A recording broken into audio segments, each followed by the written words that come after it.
Carlos, buenos días. ¿Qué tal? Bueno, está muy bien.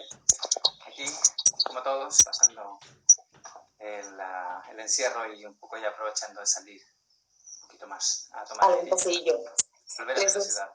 Estaba comentando a la gente que veo que se va uniendo y que nos van saludando. Inma, qué divertido. Hola Inma, qué bonito que estés. Lo primero te dejo a ti, te doy paso a ti para que nos cuentes qué es Mira con Atención y vamos entrando en materia y abriendo. Os comento a los que os estáis uniendo por aquí que abrimos también preguntas. Yo las puedo ir leyendo, no sé si tú, Beltrán, ves ahí la gente que se une también y todo. Entonces, que nos vayáis pinchando y uniéndoos a la conversación, ¿vale? Por escrito, por aquí, por el chat. Así que te dejo, cuéntanos, Beltrán, ¿qué es Mira con Atención? ¿Qué es tu blog?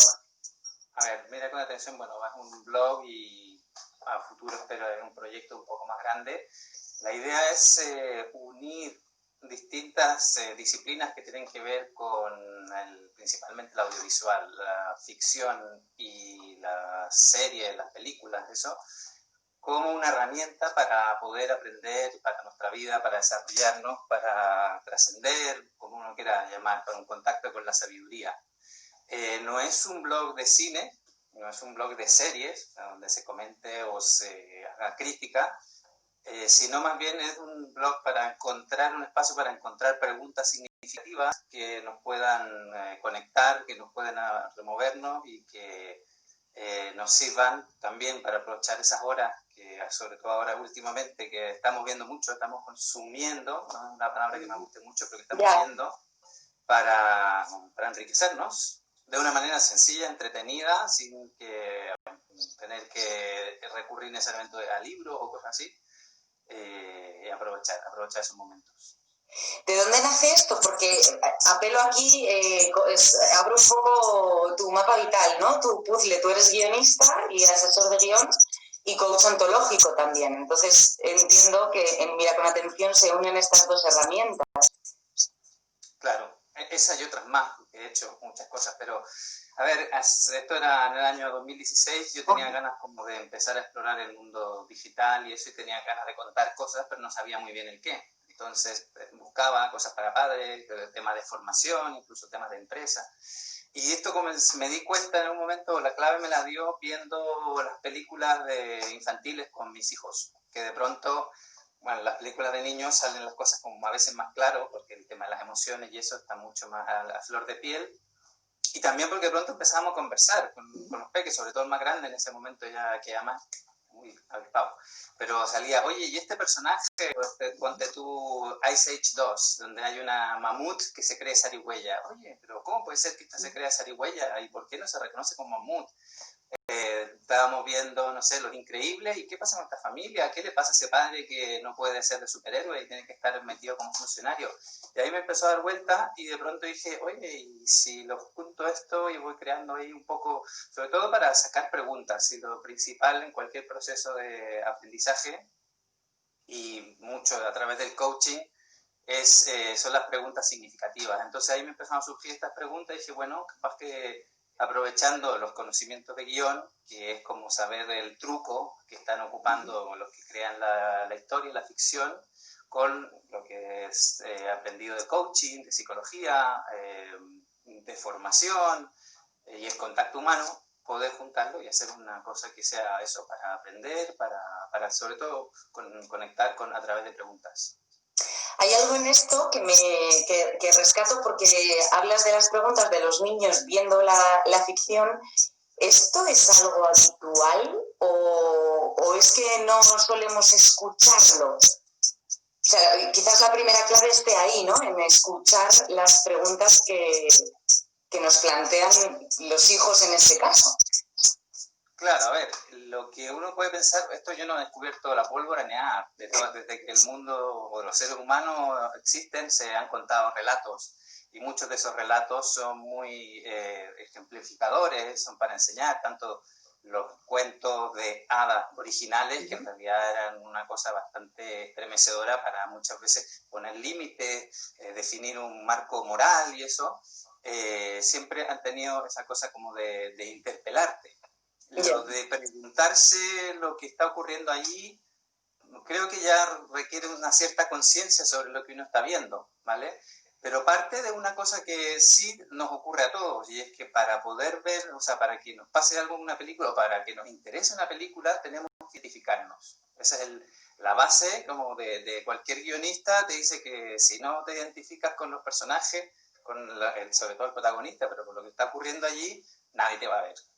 Y esa identificación tiene que ver con la empatía. Me está transmitiendo algo, yo lo incorporo y lo devuelvo. Es como lo que llaman la transferencia, la transferencia de esta manera en la terapia.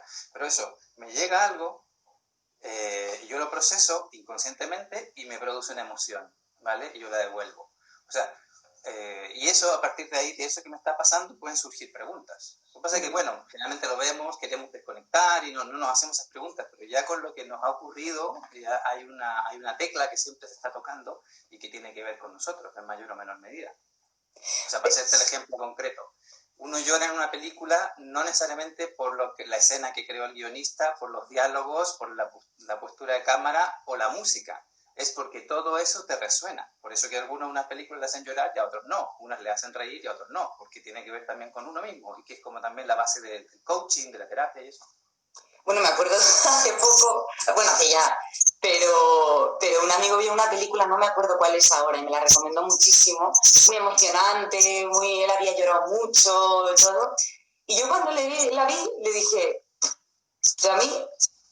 Y su respuesta fue, estás muerta por dentro. ¿Cómo puede ser que no te haya pasado nada con esta película, ¿no? Que a él le había movido tanto. O sea, que hay algo, es verdad, muy personal, no solo de la capacidad de identificación, sino de lo que estás viendo, ¿no? Y me surge con esto la pregunta de qué pasa con esos personajes que rechazamos. Hablabas del protagonista, pero hay mucho antihéroe, mucho malo, mucho némesis en el mundo de la ficción, que también nos mueve, aunque sea desde el rechazo o tal, pero también si estamos abiertos a recibir, ¿no? Lo que nos mueve, creo que pueden ser grandes maestros. Claro, por supuesto. También hay otra cosa que es como el ABC de la dramaturgia, que es sin conflicto no hay historia, ¿cierto? Yeah. Y el conflicto entendido como que hay uno que quiere ir para allí, el otro quiere ir para acá, o se topan, o yo quiero ir delante. O sea, el conflicto es la base, ¿no? Si no tenemos los Teletubbies, donde todos hacen nada y no hay conflicto. Pero para que haya una serie o una película, incluso para niños, tiene que haber conflicto. Y ese choque que a veces nos pone con respecto al antagonista o los otros, también nos está forzando algo, porque no está enfrentando a nuestra capacidad y a el deseo de que ese con el que nos hemos identificado siga y cumpla su objetivo, lo que se ha planteado. Pero porque también los malos también tienen parte de nosotros mismos, o sea, nosotros también tenemos una parte negativa, no negativa, una parte que aceptamos menos, que tenemos más asociado a emociones menos socialmente aceptadas, ¿no? Tenemos una parte de rabia, y porque también ahí hay un tema, generalmente en ese conflicto, dependiendo del tipo de película, pero hay algún grado de injusticia, o sea, para un lado o para el otro, ¿cierto? Yeah. Nos significa que el malo de superhéroe va a acabar con un planeta, y claro, eso me parece muy injusto, pero también el compañero de trabajo o la compañera de trabajo que quiere el mismo puesto y que hace chanchullo, estoy hablando incluso de una comedia, también nos conecta con esa cierta injusticia y nos da rabia, y por eso también lo podemos rechazar o lo podemos amar. Hace poco estaba viendo un documental que sacaron en Netflix sobre La Casa de Papel, el fenómeno de La Casa de Papel, y claro, que de pronto todo el mundo ama a Berlín, que es un villano terrible, pero también la gente, y como es una serie que tiene más trayectoria que solo una película, la gente empezó a ver sus distintas facetas, y claro, el tipo es fascinante y al mismo tiempo es muy vil.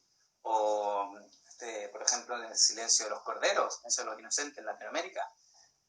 También el personaje de Aníbal Lecter, ¡qué miedo nos da! Pero también es un tipo refinado, elegante, o sea que va jugando con las distintas facetas de nosotros como espectadores. Bueno, esto tiene que ver sobre todo con la construcción, ya poniéndome más en análisis de guión, con cómo se ha construido un personaje, ¿no? Cuántos colores, cuántas capas pueda tener o no, si es muy simple, muy plano, está más clara la identificación o no, o la postura en contra. Y bueno, ha pasado el fenómeno de Joker este último año, esta peliculón además. ¿Qué pasa con este personaje al que de repente amamos tanto y es la radiografía del mal también a la vez? Que cómo nos lo han contado, cuántas aristas han abierto ahí, que por un lado o por otro acaba enganchándote, ¿no? Te acabas pudiendo ver. Es curioso esto, es muy revelador, muy revelador, me parece. Una de las cosas más interesantes del fenómeno actual de esta nueva época ¿cómo se llama?, de énfasis, de auge de las series, es que los creadores se han puesto mucho más finos con los personajes y han también destapado ese lado más oscuro, esa sombra en los protagonistas, incluso haciendo protagonistas que en otra época hubieran sido claramente los antagonistas. Pensamos de Tony Soprano para adelante, ¿no? También nos enganchamos con un villano que es un jefe de la mafia, pero tiene también tanta riqueza y tantos problemas, y al final es un empresario con problemas familiares, problemas de manejo de su gente. O sea, pero claro, su negocio es el que es deleznable para los que no nos gusta el tema de la mafia o de los negocios. Ahora el tema del Joker es un pelín distinto, porque lo que plantea este Joker de la película,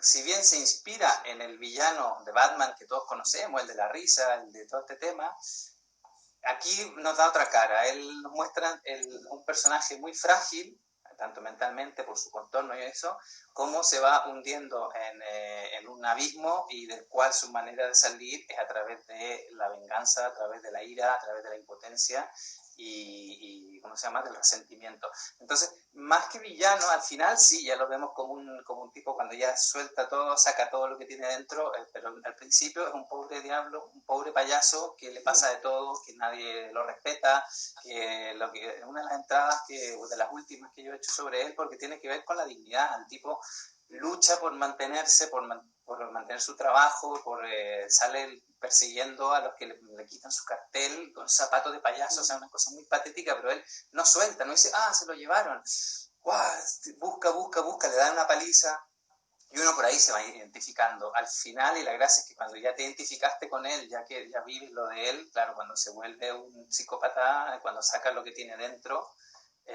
como quien dice, para el espectador ya es muy tarde, o sea, ya lo quieres, ya quieres saber lo que pasa, aunque te choque, pero ya te has identificado con él y ya has visto todo su camino, que es el camino también de nosotros, de una u otra manera. Tanto si hemos vivido en algún momento de nuestra vida como sentirse humillado, pasado por encima, como también a veces te enrostra y te dice, oye, pero también tú puedes ser el jefe, tú puedes ser el que le has dado la pistola, o sea, los distintos roles también van pasando por uno. Sí, a eso iba, ¿no? Cómo puede mostrarte si te identificas o no con el protagonista, sea más o menos villano, psicópata o naive, o con otros personajes que van apareciendo ahí, de repente qué partes de ti se están poniendo en juego en esa trama que te pueden abrir luces, ¿no? O ventanas a lo que está siendo tu propia vida y tu lugar en la vida. Que al final, y traigo más ahora, me paso más al coaching que al guión, es cuestión de decidir. Esto es muy fácil decirlo, hay que ponerse y luego hacerlo, pero es esto lo que plantea el coaching, poniéndome muy básica, y lo que se plantea también en la creación de personajes, es la toma de decisiones para la acción. Esto construye tanto un personaje para la ficción como una vida. Desde el coaching o la superación personal o las terapias pueden entrar ahí muchas ramas, me imagino. Vamos a hablar de crecimiento personal, por ponerlo así en general. Pero al final se va tratando de eso. Construimos nuestra vida tomando decisiones que nos llevan a una acción concreta, y esto hace que no estemos eligiendo otras, ¿no? Hablaba Rafael Reich en una novela maravillosa de que la vida es una sucesión de asesinatos. Todo lo que estoy eligiendo para ser lo que soy o construirme en lo que quiero ser está haciendo que otras elecciones, es decir, otras Nayas, en mi caso, no estén vivas ahora, no estén viviendo, porque no las estoy eligiendo, ¿no? Todo esto, ni más ni menos, en Mira con Atención, ahí en este blog. Esa parte de por llamarlo de cierta manera, metodología, que no es metodología, pero del enfoque que yo le voy dando a las entradas, que no siempre necesariamente se trata del argumento principal. A veces hay un detalle, acción, una decisión del personaje que es lo que a mí me interesa coger, ¿cómo se llama?, destacar y desde ahí crear la pregunta. O no necesariamente es lo que le pasa o lo que hace el protagonista. A veces hay un personaje secundario que es donde yo quiero poner el foco, donde yo quiero hacer que el lector mire con atención, ¿vale? Entonces, por eso que no siempre tiene que ver con el argumento. Hay un ejemplo que puede parecer bastante extremo, pero que creo que lo muestra bien. Cuando hay una entrada que yo he hecho sobre Deadpool, la primera, ¿vale? Entonces, bueno, uno dice, ¿qué voy a sacar de una película como Deadpool? En que también es la definición es un súper que no tiene mucho de héroe, ¿vale? Pero dentro de eso, entre el humor, la acción y esta cosa muy desenfadada que tiene, que rompe la cuarta pared 2 veces o 4 veces, por tanto rompe la 16ª pared, de unos chistes. Pero bueno, el tema es que hay un momento de él en que él decide, cuando le dicen que tiene una enfermedad terminal, a dejar a su chica porque no quiere hacerla sufrir con su enfermedad personal. Algo que se ve bastante bastante habitual. Y claro, yo no me voy, en esa entrada yo no hablo de la trayectoria de él como héroe, ni hablo de sus luchas contra el villano de turno. Hablo de ese momento en que él infantiliza a su pareja diciéndole yo decido lo que es bueno para los dos, ¿vale? Que también lo toco un poco en 3 anuncios en las afueras, y en varios momentos, pero que lo vemos mucho en nuestra vida cotidiana. Cuando otro decide por mí, o yo decido por el otro porque sé lo que es mejor para ti. Bueno, si es mi hijo, se entiende, ¿vale? Si es mi hija, se entiende, porque yo todavía soy el adulto y eso. Pero cuando es mi pareja, cuando es mi padre, mi madre, creo que la otra persona tiene derecho y es necesario que ella decida. Aun cuando sea pasar por un gran dolor, aun cuando sea que no quiero ver en tus ojos que me veas morir o la decadencia. O sea, por eso digo que no necesariamente es la trama principal, sino que algún punto en que nos hace, como que le digo, mira, pon la lupa aquí, acerca el ojo aquí, porque aquí puede haber algo que tiene que ver con tu vida. No vas a luchar contra un supervillano que viene de otra galaxia, pero sí te puede pasar que estés decidiendo por otro, infantilizando a otros. Wow.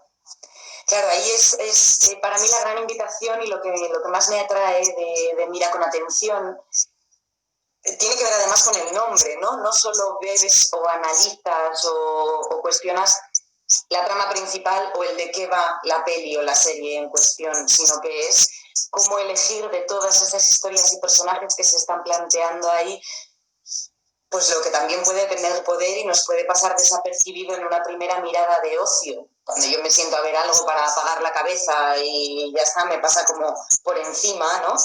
Igual puedo recordar de qué va o si me atrajo algo más o menos, pero eso, si lo miramos con atención ahí hay muchas otras opciones. Estaba pensando, porque incluso en el cine infantil, en las propuestas más para niños, hay mucho de esto. Empezamos hablando de Ice Age, y cómo se descubrió ahí en una trama que podía parecer la parte más cómica y más así de la peli, una mamut que se cree zarigüeya, y de repente da para un gran tema de vida, ¿no? Es decir, ¿cuál es tu lugar? O cómo puedes encontrar otros lugares o encontrar tu propia identidad dentro de todo esto. Anoche vi con los niños 101 Dálmatas, la película de dibujos, la original, primerísima, que fue como muy romántico, porque ya hacía muchos años que no la veía. Y no me esperaba algo que pasó y que me encantó, que nos dio para hablar del racismo. Yo no me esperaba que en 101 Dálmatas pudiera salir esta conversación. ¿Por qué traigo el tema? ¿Y por qué el racismo? Porque vimos cómo los perros, los papás de los dálmatas, cuando roban a los cachorros, esta Cruella de Vil maravillosa que mueve tantas cosas, se lleva a los cachorros dálmatas y los padres salen a buscarlos. En ese viaje del héroe, esa aventura que los padres inician para rescatar a sus hijos y donde se van a encontrar con otros 90, además, todos los perros de la comarca, todos hacen llamadas, crean refugios para ayudarles en su viaje. Entonces los dálmatas que inician el viaje y piden ayuda hablan de el labrador, el collie, el pastor alemán. Y de repente ahí hay un montón de razas diferentes y perros diferentes ayudando a unos dálmatas, que son otra raza, pero al fin y al cabo son perros, a hacer su viaje del héroe y conseguir salvar a sus cachorros. Y me preguntaban por esto no nos pasa a los seres humanos, ¿no? Me pareció un gran tema de conversación. No nos pasa que cerramos fronteras. Ya está, no me voy a poner ahora a política ni a profundizar en esto, pero cerramos fronteras cuando son simplemente humanos tratando de hacer su propio viaje del héroe, ¿no? O sea que ahí temazo con los 101 dálmatas, que en principio era un momento de distracción y de pasar el viernes por la tarde. Así que, mira, dime. Bueno, de hecho, el nombre del blog, que me costó un poco, porque yo quería hacer un juego entre el tema de cuando tú eres espectador viendo algo, pero que seas espectador frente a la pantalla, pero que seas protagonista de tu propia vida, ¿vale? Entonces, mirando, busqué la definición de espectador, y espectador es aquel que mira con atención una obra, una película o lo que sea. Entonces, claro, dije, bueno, ahí está la clave, si somos espectadores. Y bueno, eso, la película y lo de los niños es maravilloso porque no sé si es exactamente que sea más obvio, pero es más transparente el tema valórico, el tema de lo que le interesa o lo que quiere un poco contar, porque los niños lo hacen un poco más simple, independiente que ahora tienen más capa y eso, pero quizás el mensaje o lo que se puede desmenuzar es un poco más fácil de encontrarlo. Sí. Pero para eso también requiere lo que, bueno, ahora en las últimas 2 entradas que yo he hecho a propósito de esto de estar en casa, estar confinado, tiene que ver también con eso, con aprovechar el tiempo para mirar con los niños, enterarnos de qué es lo que ven, porque también nos está dando claves de quiénes son nuestros hijos. Yeah. O sea, si no es lo mismo que a mi hijo le guste eso, Peppa Pig, que Pocoyo. No es lo mismo que vean Phineas y Ferb a que vean, que las pueden ver los dos, pues ven Phineas y Ferb y ven los Teen Time Go. Siempre las van a ver y muchas cosas, pero no lo ven todo. Entonces ya también ahí hay una pequeña clave. Y por otro lado también está bien saber lo que ven los hijos, porque si, por ejemplo, en el parque, te lo leí a propósito del tema digital, si en el parque uno no le dice, bueno, vete y haz lo que quieras, los niños más pequeños, uno le dice, bueno, te mantienes acotado en el parque, ¿vale? Vas de estos sitios. Y en el terreno audiovisual también un poco así, porque tienen una edad, hay ciertos valores familiares que cada uno tiene distintos, pero los tiene. Entonces también es muy interesante e importante acercarse a lo que ven ellos y no dejar que pongan ahí lo que no sabemos qué es y no también nos estamos perdiendo una oportunidad también para crecer y aprender con ellos. Sí, el valor pedagógico, ¿no?, de las artes, incluso para niños. O sea, creo que tenemos la responsabilidad como adultos, padres, madres, tíos, abuelos, quien sea, de ver el arte como un valor pedagógico y de acompañar a poder aprender de ello también. Sí, por ejemplo, no solo en el aspecto emocional, que sí en un aspecto importante y podemos tratar mucho más, tal como el tema del racismo, hay muchas series que hablan del tema del acoso, o que se puede extrapolar el tema del acoso, el tema de la violencia, pero también hay un tema cognitivo, o sea, también, por ejemplo, si uno se pone, y algunas cosas que también con mi hijo mayor, como a denigar, ¿qué hace el protagonista? ¿Por qué toma esa decisión? ¿Por qué no toma la otra? A veces te puede llevar a cosas tan decepcionantes, decir, bueno, pero si hubiera hecho lo lógico, no hubiera habido película, no hubiera habido serie. Pero ¿por qué? Y con eso, ¿qué le hacemos? Le estimulamos la creatividad, el pensamiento lógico, la búsqueda de soluciones alternativas. Podemos también estimulamos la parte de cognitiva, de desarrollar y de buscar abrir un poco el entorno. El lenguaje también, hay muchas cosas que se pueden estimular, no solo cognitivas, o sea, no solo emocionales, a través de la ficción y viendo con los niños y preguntando y jugando con eso, y sobre todo también, que es muy lo más básico, interesándonos. O sea, hay que interesarse por lo que ellos, no solo ponérselo ahí como un chupete electrónico que ellos lo mamen y me dejen tranquilo un rato. También requiere un poquito de estar con ellos y aprender con ellos. Bueno, yo ahí, y saco experiencia personal, que nunca he sido muy fan de Star Wars ni Marvel, y estoy empezando a hacer, gracias a ellos, sí que hay días, momentos en los que digo, es que este tema me saca de mí, no me interesa tanto y también es así y ya está, ¿no? Tenemos que convivir con eso, es tu tema, no es tanto el mío. Ahora, lo puedes hablar y podemos compartir. Y al final, hablándolo y compartiéndolo o dependiendo con ellos, hoy me apetece más una de Star Wars, una de Marvel. Al final dentro también hay cosas que por algo me daban cierto rechazo, decía esto no es para mí. Encuentro esa otra clave, ese otro mensaje o esa otra trama donde acabo disfrutando, no del todo, no seré nunca una gran espectadora de este tipo de sagas, que no, ya está, pero sí acabo de darle interés, conversación con ellos y aprendo mucho más de lo que pensaba. Así que me parece una grandísima invitación ver cosas con ellos, interesarnos por su mundo y no solo usarlo como electrónico, ¿no? Que ahora tengo de chute electrónico, están ahí viendo tele para poder yo estar aquí, pero en también, bienvenido sea, pero bueno, con conciencia. Enlaza con otra cosa que yo como una de las declaraciones al principio del blog y de este trabajo, y es que no es necesario ver una obra maestra del cine o la serie más premiada para poder aprender de ella. Creo que si tú ves un clasicazo de, no sé, persona de Ingmar Bergman, claro, te va a decir cosas, pero te va a decir cosas si es que tienes el hábito, la costumbre y la capacidad de ver esa entrenamiento de esa película. Pero no necesariamente hay que ver eso. Tú buscas los Marvel. En Marvel han hecho un abanico de personajes que creo que es más interesante que no solo por los efectos especiales de lucha, los matices que han ido dando los personajes son muy interesantes, cada uno con su rollo. Entonces, en esa película, que entretenimiento puro, que es una máquina de generar dinero, porque están entre las películas más vistas, pero de pronto te salen toda la primera parte de Endgame, es un tratado sobre la pérdida.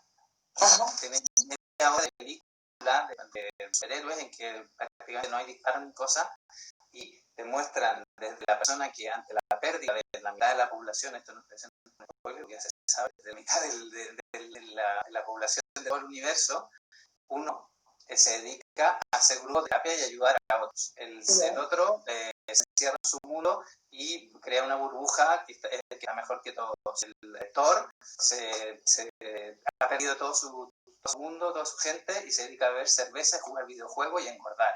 O sea, otro que ha perdido, el que más ha perdido es su familia, Balcón, saca la ira y se convierte en un vengador justiciero. O sea, hay todo que uno dice, en la película de disparo, ¿cómo se llama? De extraterrestre, ¿qué voy a aprender? Y si uno mira algo, ves que te están hablando de la pérdida. Y con cada uno, cómo tú te cortas con eso. Entonces, claro, eso es lo interesante de mirarlo. No tengo por qué ponerme una gran obra maestra que pronto como me voy a aburrir porque no tengo la práctica y no me sacas nada, sino que se engancho en la comedia, una gran fuente de aprendizaje que lo miramos como que no, pero hay que pensar que en la base de la comedia hay una fórmula que es: la comedia es un dolor, más la distancia que le pones es lo que le da la vuelta y se te genera risa. Sin dolor no hay comedia. Me refiero al dolor desde el pastelazo, mítico, desde la caída, desde que te persiguen los policías de las primeras películas mudas, a el tema no sé, de sentirse identiente, de haber vivido el acoso, como en The Big Bang Theory, de no tener de lo que genera estar con alguien arrogante y que no tiene esa inteligencia emocional, y eso no hay un dolor ahí para que lo vive al personaje, pero como tenemos distancia con él, nos genera risa. Entonces, en la comedia hay mucho terreno para aprender también. Mientras más trabajado eso, más nos puede dar aprendizaje. Bueno, si nos ponen a alguien que se tira un pedo en un ascensor, bueno, venga, la vergüenza, no hemos sentido vergüenza, venga, o la cáscara de plátano en el suelo, bueno, sí, pero cuando ya son cosas más personales también estamos aprendiendo y aprendiendo mucho. Si es que nos hacemos las preguntas, si ahí está el tema, en la pregunta final o la pregunta que sale, claro, este tipo en realidad que raro es, ¿por qué no logra conectar? ¿Por qué dice estas cosas? ¿O qué vivieron estos personajes? Hay un capítulo, por ejemplo, en The Big Bang Theory, en que estos planistas, cuando ha avanzado más, todos han vivido el acoso, todos han sido vilipendiados cuando niños, porque eran raritos, porque eran intelectuales. Pero hay uno que es Penny, la chica, de pronto, viendo a ella, se da cuenta que ella era efectivamente acosadora. Y ella, si hubieran sido compañeros, ella hubiera sido la que hubiera molestado, la que le hubiera hecho la administratada, esto otro. Y claro, ella tiene ahí como una especie de epifanía. Y claro. Entonces eso también no está en una como es un sitcom de estas de 20 minutos que uno la ve mientras come o mientras... Sí, resto de toda esta intervención y de unir con temas o películas o series más infantiles que salían antes, Peppa Pig versus Pocoyo, algo así. Mi cruzada personal, entre comillas, de estos días tiene que ver con acercar el arte y la cultura. No acercar, darnos cuenta que es mucho más cotidiano de lo que pensamos, ¿no? A veces parece que el aprendizaje o la cultura está en esos grandes clásicos o solo son capaces de generarla esos grandísimos artistas inspirados y de la vida, y no, porque arte y cultura también es, y salió el día en el directo sobre el viaje del héroe con Ana Escobar, también es la canción que sonó el día que conociste a pareja y la tarareas mientras haces el desayuno. Eso es cultura también y es arte, entonces no hace falta que a veces yo lo que vivo con gente que no se dedica a esto es como que lo ven lejos, ¿no? Eso es cosa vuestra y a saber qué tipo de vida o qué cosas hacéis o cómo lo entendéis. No, es que es de todo el mundo, ¿no? Y está ahí accesible a todo el mundo, incluso cuando pones la comedia de mediodía para supuestamente atontarte o descansar en el sofá. Ahí hay también una posibilidad de aprendizaje. Qué buenísimo. Sí, esta polémica habitual sobre el tema de los artistas y la vida que llevan. Bueno, no me voy a meter en esos temas, pero que las subvenciones, no sé qué, como si fueran los bichos que estuvieran lejos, pero después igual voy a poner una serie creada por estos artistas, por estos creadores, con más o menos interés comercial, pero eso no le quita el valor a una película, una serie como transmisor de ideas, como transmisor de emociones, como momento de identificación. Sí, vaya tema interesante. ¿Cómo voy? ¿Cómo se te ocurre que se puede hacer, además de estar expandiendo el blog, que también por eso estamos aquí y traer todas estas cosas? ¿Crees que sería posible y necesario que haya una parte más pedagógica hacia la sociedad, hacia los colegios, hacia las familias, que toque todos estos temas? A mí me parece que aportan mucho más de lo que nos pensamos, ¿no? Entonces, ¿cómo ir abriendo ahí la mirada de mucha otra gente? Sí, a ver, el tema de la visual en las escuelas, en el proceso formativo, es una gran deuda que tenemos, porque, a ver, si el cine ya tiene 120 años y no es materia curricular, porque no es la literatura, y la lista muy bien, no digo no tiene que ser, la literatura lo es, música es, la música. El arte plástico lo es, y ¿por qué no lo es el audiovisual? Está ahí. Un poco yo creo que parte de cierto juicio, sobre todo al principio, como que era un divertimento que te sacaba de lo importante, y no se ha metido en la escuela, tanto a nivel de lo que es cultura general, ¿no? O sea, tal como tú tienes que leer no sé, a Pérez Galdós, al Quijote y a los grandes clásicos, a Shakespeare. ¿Por qué no ves las películas como parte del currículum? A Chaplin, no sé, a Scorsese, y las películas españolas, como La Mariposa, por decirte algo, Amanece un poco, y así adelante. ¿Por qué no se incorpora eso en el currículum? Si también es cultura, también es una fuente de aprendizaje y también es un saber, hay sabiduría en eso. Entonces, claro, yo creo que hay una deuda también a nivel del currículum. Y luego también está esta otra opción, este otro camino de aprender y que hay ¿cómo se llama? Está el tema de valores, no se llama valores en paralelo a lo de religión. Y porque ahí no se trabajan los valores del audiovisual. porque te está mostrando y puede generar conversaciones muy ricas entre los alumnos. Y ahí creo que, bueno, hay un trabajo que hacer de sensibilizar a los profesores o a los que toman las decisiones sobre lo que tiene que entrar ahí, para que sea parte del currículo o sea parte de las actividades complementarias, porque creo que sí, que la ficción en la escuela tiene que estar, porque es como que se está negando una parte de la vida. Y porque también sabemos que el que tiene más desarrollado el gusto va a ir a por cosas un poco más trabajadas, ¿vale? El que tiene más desarrollado, o sea, ha visto más arte, va a poder apreciar más. Si nunca has visto un cuadro, si nunca has ido a un museo, y que ni te va a aparecer lo de ir al Prado, o viajar, por ejemplo, a Madrid. Y en esto es lo mismo.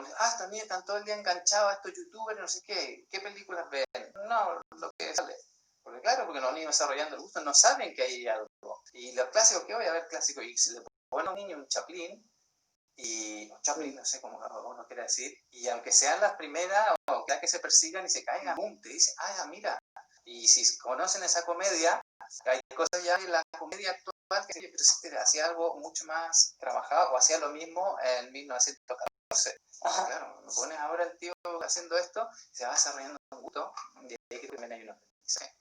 ¿Y qué ha podido pasar con esto? O sea, está muy bien y hay que leerlas, hay que ver las cosas más clásicas o más trabajadas, pero también este espacio que te digo de aprendizaje a partir de lo cotidiano, de lo que está ahí en el aire.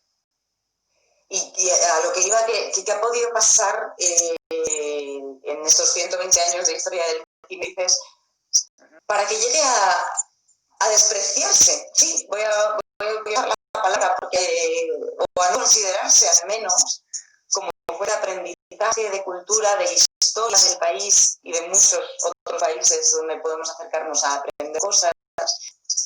¿Qué pasa para que hoy en día, siglo XXI, el ministro de Cultura en España diga, bueno, ahora ya han rectificado y ya hay medidas y ya todo, ¿no? Pero aquella salida de tono que tuvo diciendo, bueno, al fin y al cabo es opción. Ya se verá, de momento no hay medidas. ¿Qué nos pasa? ¿Qué nos ha pasado? ¿O cómo lo ves? A ver, yo creo que lo que te comentaba hace un momento, ya o sea, siempre había esta cosa como de separar lo que es la diversión con lo profundo, o con lo que es la generación de recursos. Yo creo que también está el mágico ahí, ¿no? Ya en la palabra, justamente en lo griego, según dicen los expertos, era al revés. Lo importante era el ocio y lo otro era el no ocio, el negocio, que era la subsistencia. Pero quizás en este tiempo ya, por el modelo económico y por ese tipo de cosas, lo que hemos privilegiado es el tema del negocio, porque hemos puesto en primera línea el crecimiento económico, que es verdad que es necesario, porque si no la sociedad no, pero hemos dejado fuera el otro como que es importante. Y después ya a medida que va evolucionando el sistema, cada vez que ha aparecido una nueva forma de detención, se ha pensado que es superficial, que va a matar a las otras. O sea, ya sea una amenaza, cuando aparece la imprenta se piensa que se va a popularizar y que va a ser una amenaza diabólica. Luego, cuando llega al cine, llega a la radio, también se denota que no, que va a ser diabólica, no sé qué, y va a llevar al conocimiento, la información al mundo que no tenemos que tenerla. El teatro se ha muerto muchas veces a lo largo de la historia, ¿no? ¿Cómo?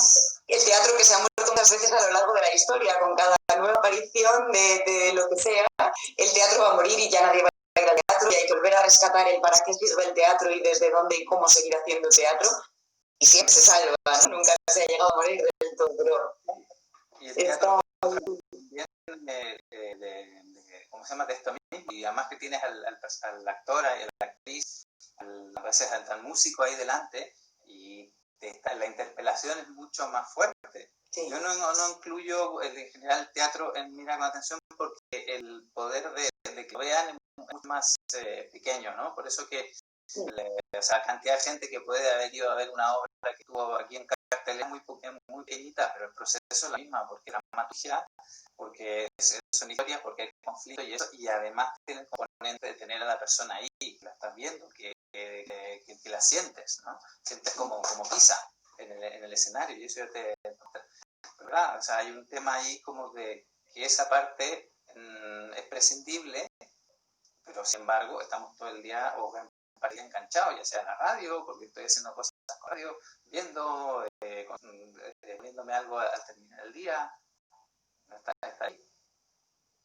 Y creo que, claro, tenemos esa pequeña deuda. Ahora, no lo sé, yo no soy muy de fórmulas, pero sí creo que hay pasos que se pueden dar, sobre todo mirar, decir, claro, no podemos estar negando la presencia en la vida de los estudiantes de la ficción, de la ficción audiovisual, que también es bueno que lean, y que yo no niego, si algo, cosas no es descartable la otra.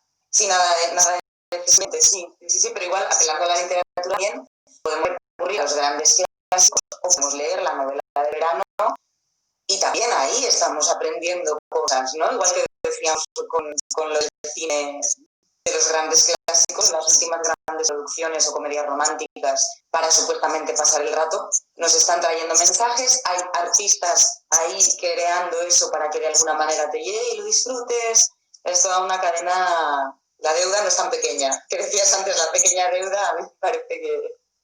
Y lo que, a ver, si la clave está en conectar con el significado, como dice Jodorowsky, conectar con el significado, que te conecta con la sabiduría y con lo sagrado. Jodorowsky tiene un libro que es La sabiduría de los chistes, y con un chiste, y luego te dice por qué eso te va a conectar con lo importante y te está interpelando. Un chiste del que te cuentan en el bar, y no son chistes sofisticados, son chistes muy básicos, pero él te dice, mira, esa es una puerta para la introspección, o para que te diga algo. Entonces, si lees una novela de Barbara Wood porque es lo que te gusta, también te puede dejar ahí mucho pozo, sé que te interpela y ves por qué te gusta, por qué te emociona, y eso. Entonces, el sentido de lo sagrado está en cada relato. No depende del formato ni la calidad del autor. Ajá, y del valorar también el disfrute, ¿no? Que parece que voy a conectar con lo que hablábamos antes, porque se desprecia, hablabas del ocio y el no ocio, el negocio, pues como uno contra el otro, como si fueran antagonistas de una misma historia. Y para mí, y ahora, y sobre todo en esta sociedad del bienestar, donde en muchos casos las necesidades básicas están más que cubiertas, se nos sigue vendiendo como la ley del esfuerzo. Solo lo que te cuesta esfuerzo, incluso sufrimiento, es válido y te hará ser válido, ¿no? Eso es el trabajo y eso es lo que hay que hacer en la vida. Y sufrir un poco para ser buena persona, para ser buen trabajador, para tal. Esa sobrevaloración de esfuerzo a mí me parece una trampa en muchos aspectos. O sea, también el viaje placentero de disfrutar de una novela, de una serie, también es un gran aprendizaje y es un gran momento y un gran aporte para la vida.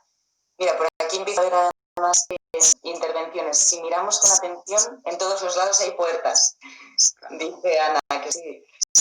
Sí, además que el tema que tiene que ver un poco con lo personal, con el momento propio. Cuando yo leo, cuando yo veo algo, es un momento que también tengo para mí, que antes de desconectarlo, de tener ese momento propio, privado, como equilibrio con la vida tanto familiar, con la vida social, pero los momentos de estar mirando con alguna obra de arte también tiene que ver con mi propio espacio personal. Y eso también se rehuye muchas veces. Tanto yo como persona que digo, uy, si me dedico un rato a mí, salir cosas que tengo que encarar y que mejor sigo trabajando más horas, sigo preocupado de la funcionamiento de la casa, porque ese espacio hay que hacerlo a un lado, ¿no? Y sí, también como sociedad, por llamarlo de cierta manera, también hay una cosa que la gente es máquina, sin ponernos paranoicos, pero sí que estén ahí como viendo, estén interactuando, no sé qué, porque los espacios propios también son espacios de introspección, de pensar, y eso a veces el pensar es complicado. Es peligroso. Sí, no se ayuda, desde luego no se ayuda en esta sociedad. De hecho, vuelvo a lo de los dibujos infantiles. Yo esto igual no quiero caer en lo de todo tiempo pasado fue mejor, ¿no? Y lo de antes era mejor, pero yo veía series, habría de todo también, pero cuando era niña veía series que no tienen nada que ver con lo que se ve ahora, de verdad. Hay canales donde veo cada barbaridad en lo burdo, en cómo se comportan, se manejan o el lenguaje que utilizan los personajes. El otro día vi un capítulo y un anuncio no sé qué con los niños y no pasaban del vale tío tronco como habla esto.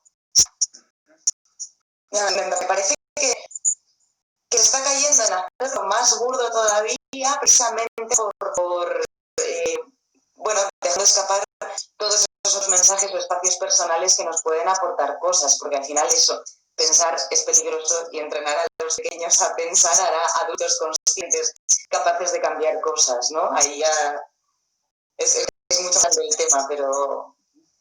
Sí, ahí hay que mirar también, le pongo algunos matices, porque en la época en que nosotros éramos niños había mucho menos sí. Producción, había que esperar al horario en que te daban las cosas y entonces, claro, cada serie o cada capítulo era un evento. O sea, esperabas a, no sé, ¿cómo se llama el capítulo de Chavo incluso? ¿No? O yo me acuerdo haber visto en familia el capítulo final de Heidi. Entonces, todos sentados ahí esperando, con mis hermanos, con mi prima estaba y no sé qué más, viendo el capítulo final de Heidi. O sea, había una cosa que era muy de... al haber menos impactaba más. Pero sí. También hay que pensar que vimos cosas cuando niños, cosas tan atroces que vemos ahora como el Chavo.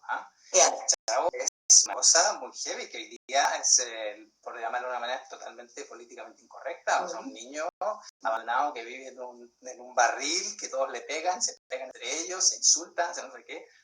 O sea, pero eso también, ahí también hay un aprendizaje, que también nos daba contenido y por algo nos llegaba y por algo lo veíamos, a pesar de todo esto. Porque también dentro de la comedia había mucho dolor, ¿no? Había también al mismo tiempo otras cosas como la solidaridad, como esta cosa de interactuar. Y hoy con el tema de la serie, al haber mucho más producciones, mucho más, ¿cómo se llama? Plataformas, hay mucho más oferta y claro, también da espacio a otros creadores que quizás hay mucho menos filtro, ya no está ni el canal estatal que lo arropa, ni ¿cómo se llama? Ni los canales universitarios como en otros modelos que hay. Ahora, cada uno, entonces hay una lógica más de mercado y de todo. Pero también hay que ver el tema que incluso en eso también hay cosas que hay que mirarla y hay que mirarla con los hijos y ver a partir de ahí qué es lo que nos está entregando, qué es lo que no, y por qué les gusta. A veces son conscientes, les gusta porque se mueve mucho, porque dicen cosas, pero el por qué les gusta también es algo que nos está interpelando, lo que volvíamos antes con los niños, a ver qué es lo que pasa ahí. Y también tiene que ver con la creación del gusto, ¿cierto? De la opción artística. Si estamos atentos a eso y les podemos ofrecer otra cosa, también hay un crecimiento para que ellos mismos vayan dándose cuenta, oye, mira, entre eso y otro yo voy poco a poco eligiendo dentro de lo que se puede con la edad de cada uno y cada uno de cada familia. Bueno, hay algo que en lo que hablabas de la oferta como hay ahora, donde creo que se pierde el valor del ritual también, ¿no? El ritual, hablabas de ver el último capítulo de Heidi como un ritual de familia, cuando lo escribías así, los hermanos, la prima, los padres, esperando ese momento. ¿Crees que es importante recuperar el valor del ritual en torno a la ficción y a la cultura? Pero bueno, nos ocupa ahora la ficción audiovisual, que también es cultura. Es complicado porque también suena como a todo tiempo pasado fue mejor, ¿no? Pero por un lado, sí creo que es interesante crearlo o cada cierto tiempo como como todos los días comemos, todos los días cenamos, y hay veces en que nos juntamos y comemos especialmente, celebramos algo con una cena o con una comida en familia. O sea, creo que sí, hay que juntarnos y ver alguna cosa juntos y hacer algo que no sea cada uno metido en su habitación con su ordenador o con su tele. Yo creo que sí, que ahí el tema ritual es muy necesario. También asumiendo que estamos en otra época, estamos interconectados, tenemos así pincho y viendo algo. Y también el gran tema, si plataformas o cine, yo creo que sí tiene de bonito y de interesante lo de ir a una juntos o el rito se hace con otro, aunque no os conozca.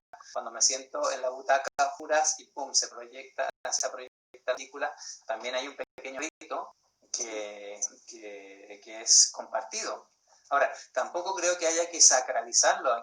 Por ejemplo, el teatro en su momento era un tema en el mercado. O sea, los orígenes del teatro ya medieval y eso eran juglares que iban por ahí y se hacía en cualquier sitio. No era una cosa que la gente fuera y después ya se ven de gala y tienen estos grandes teatros y eso, pero en un momento era muy de calle, ¿no? Sí. Entonces, hay ese doble juego entre asumir que es cotidiano, lo que tú comentabas antes, pero también está bien darse el tiempo de, a ver, me voy a programar a las 9 de la noche, tal película en tal sitio. Buah, me meto ahora, ni siquiera me meto en internet, compro mi entrada, voy con alguien o solo, me dirijo allí y estoy haciendo un espacio para mí. ¿Vale? Sí. Y me siento con otras personas que han elegido la misma película. No voy a conversar ni voy a charlar nada con ellos, pero de pronto te das cuenta que estás con gente que le interesa lo mismo. Mira, en eso, cuando se trata del tema friki, volviendo a Big Bang Theory, claro, de pronto hay un evento y todos los frikis se sientan a ver la película de Indiana Jones con metraje especial que tiene una escena de 26 segundos más. Y claro, para las mujeres pero tiene un sentido porque también te da identidad. Entonces también es muy bonito porque cuando estás en el fenómeno de ver algo y de compartirlo con otros, ya sea de compartirlo en el espacio aunque no los conozcas, también estás reforzando tu identidad. Y sobre todo cuando ya tienes una cosa un poco más puntual y que te gusta ese tipo de cine. Yo voy a cine género y corro para ir a Sitges y ver los estrenos. Yo me estoy definiendo por ahí. Entonces, eso es muy interesante. Esa es una forma de identidad bastante más sana que otras, como de identificarnos contra alguien, ¿no? Ajá. Yo voy al cine de arte y ensayo. Yo me acuerdo en los 90 y en esa época que yo iba al cine de arte Normandía. Estaba ahí en el centro de Santiago de Chile y claro, tú eres lo que va al cine arte Normandía. De hecho, así vivas amando el cine arte Normandía, dicen los prisioneros, porque hay una identidad ahí y eso también hay que mirarlo porque eso también te constituye. Y es bueno, volvemos a la ontología que salía al principio de la conversación, como en todo hay algo ontológico de decido cómo conformarme con mis acciones y decisiones en la vida y forman parte de mi identidad o ya puesto en la creación artística, un personaje se construye también a base de decisiones. Al final es una y otra vez están puestos a mirar esta misma rueda, ¿no? Y al desde dónde afrontar y enfrentar cada decisión que tomamos. Sí, por supuesto. Cada elección y eso, incluso lo que elijo y lo que sigo mirando me está definiendo también de una manera menos consciente, pero me está definiendo hacia el futuro, pero también, bueno, hacia quién soy. Y ahí también está el tema de explorar, por ejemplo, atreverme a explorar y ver otros géneros, porque también me va a expandir mi experiencia y te encuentras con sorpresas y, mira, yo nunca hubiera pensado que esto me va a gustar. Y también está dando alguna área mía que la que no ni me había interesado, y claro, me cuenta también de mí. Bueno, lo que me ha pasado que sacábamos antes con Star Wars y Marvel, gracias a la alianza, me ha traído hasta esto, fíjate si aporta. Sí, el descubrir estos mundos.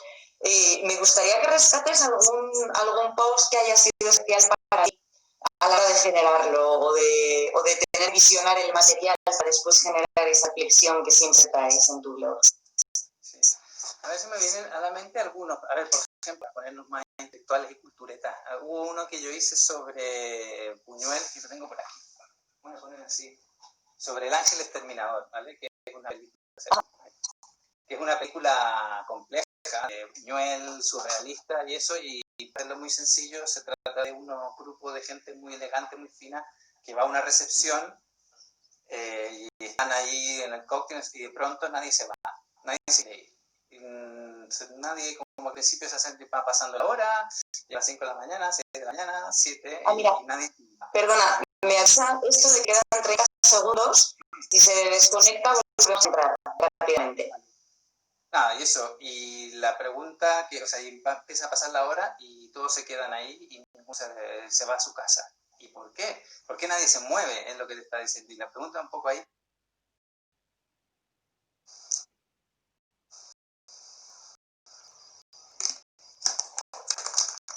Estoy volviendo, retomando directo, que está dando para mucho esta conversación.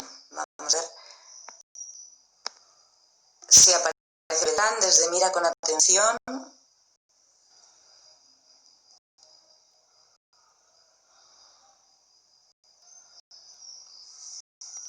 Por aquí estamos. Hola Juan Carlos, te unes a la segunda parte. Aquí vamos a invitar. Ahí estamos.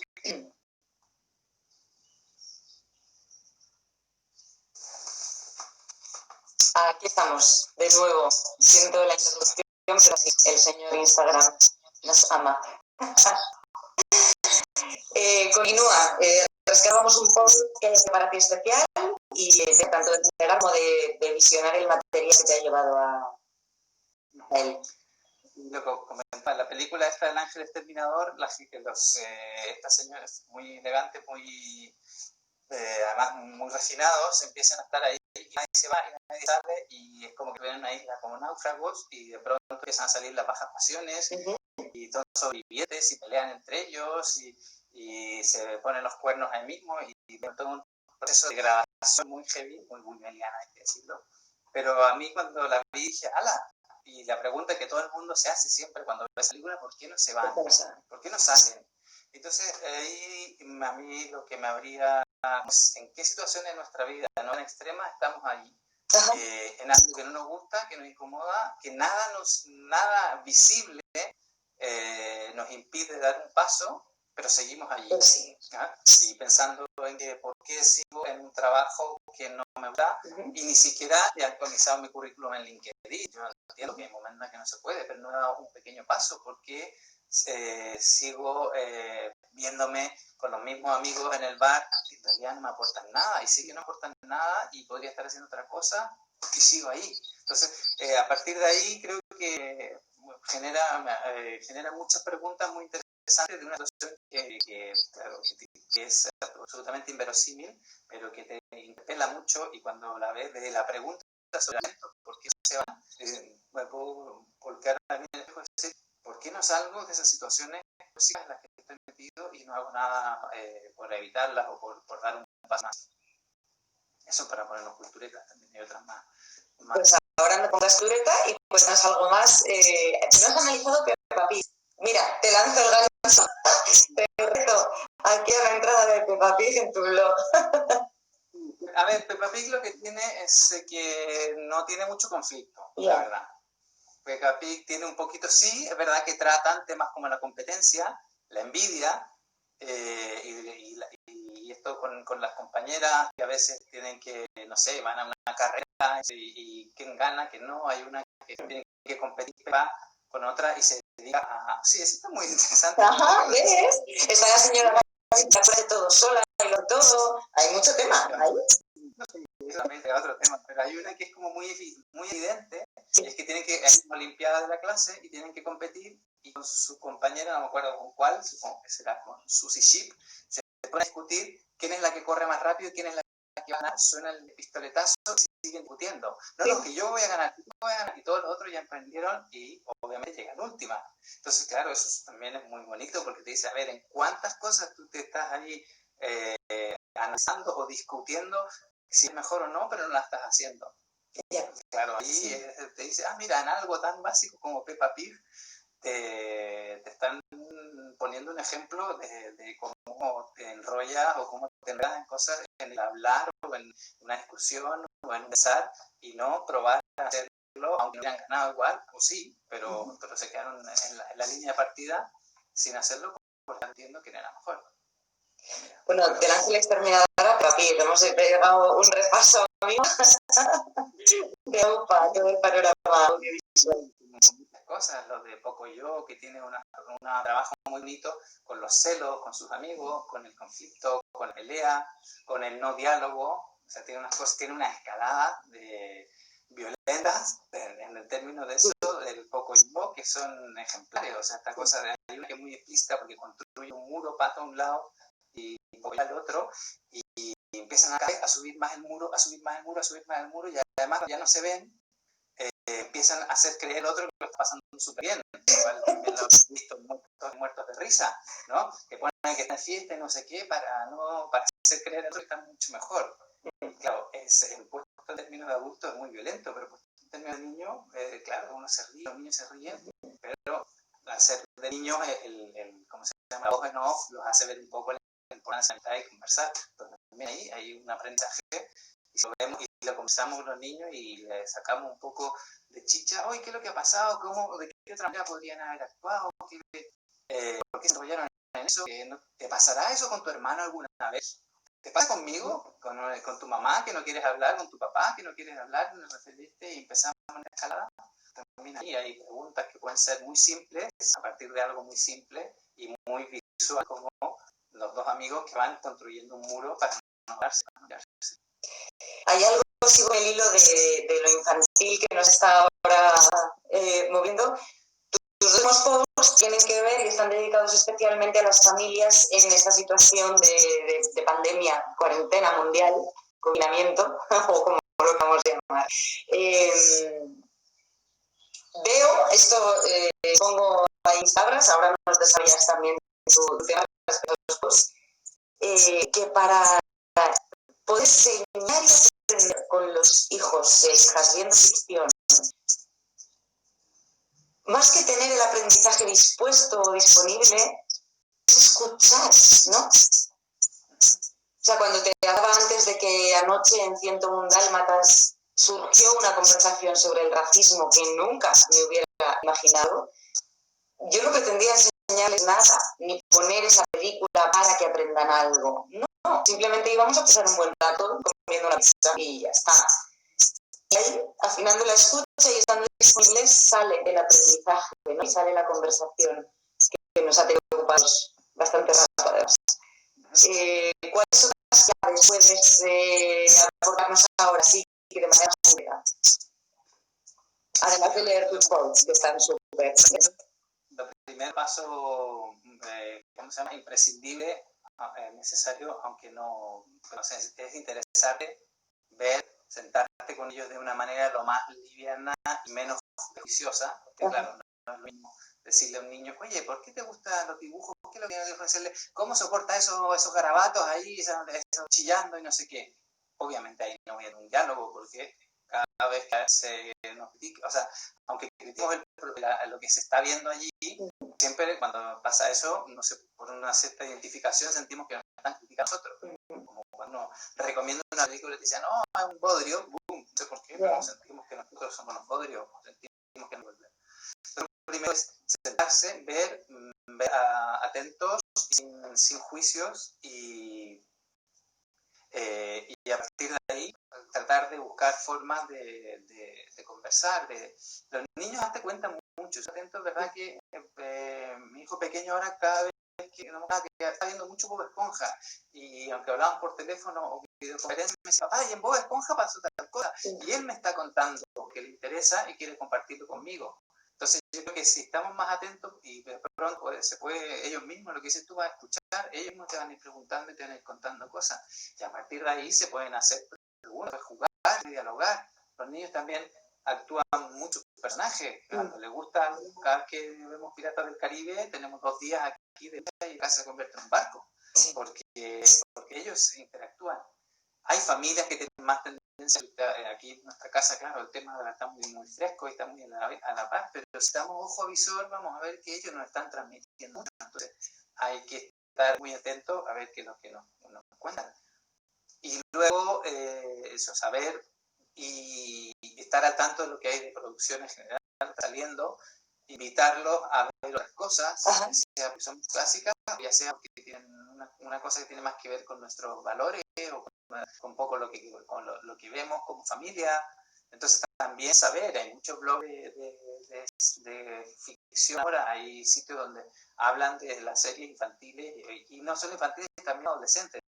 A medida que se va creciendo es más difícil generar esos diálogos, una cosa normal, pero echar un ojo a Élite, te guste más o menos, tampoco está mal, porque es lo que están viendo. Echarle un ojo a 13 razones también no está mal, ya sea con ellos, a veces sentarte. Es verdad que puede que te sientes y dices, papá, no quiero verlo contigo. Bueno, si está en una plataforma, lo ves después. Pero eso es interesarse y a partir de ahí ir buscando ciertas... a veces son preguntas sencillas, a veces es como, a ver, ¿cómo hubieras resuelto? Si tú estuvieras ahí, ¿cómo lo hubieras hecho? ¿Vale? ¿Por qué actúa así? Recordemos, por ejemplo, el tema de la violencia, que es un tema de mucha controversia, si el niño debe ver o no violenta. Hay que recordar primero que la violencia siempre está de base la rabia y la rabia está de base la injusticia. Entonces, también se puede indagar por qué el agresor siente que tiene que agredir a otro. ¿Qué es lo que ha visto como justicia? Muchas veces, claro, hay un toque ahí de ¿cómo se llama? De ser un poco perverso, un poco psicópata y por eso que... Pero también a veces hay el abusón, también a veces de que el otro, ¿cómo se llama? El abusado es porque es bastante más inteligente, le va mejor y ahí también hay cosas que se pueden indagar o porque a veces es más tosco, más torpe y la única manera, cosa que también vas a ver en tu cole. A veces el que te pega, o eso no es porque realmente quiere hacerte daño, sino que es la manera que sabe para relacionarse, que es más físico. Entonces, eso, verlo con ellos, crear pequeñas preguntas, estar atentos a juegos, cuáles son los personajes con los que están jugando más y por qué, y a partir de ahí jugar.